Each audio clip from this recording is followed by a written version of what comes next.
The first one is a really tragic situation that occurred. This was in the 80s.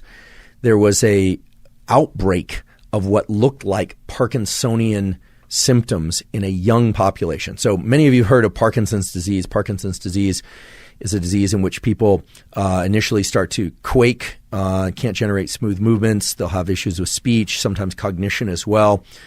There are examples like Michael J. Fox, which are kind of early onset Parkinson's. Typically, it hits people a little bit later in life. There's a genetic component. But there is this question, and there's always been this question, whether or not certain lifestyle factors can also create Parkinson's. And some years ago, there was a situation where street laboratories, illicit laboratories, were trying to make a drug called MPPP, which is an opioid-like compound. It's a bit like heroin. And heroin addicts seeking heroin went out and bought what they thought was MPPP.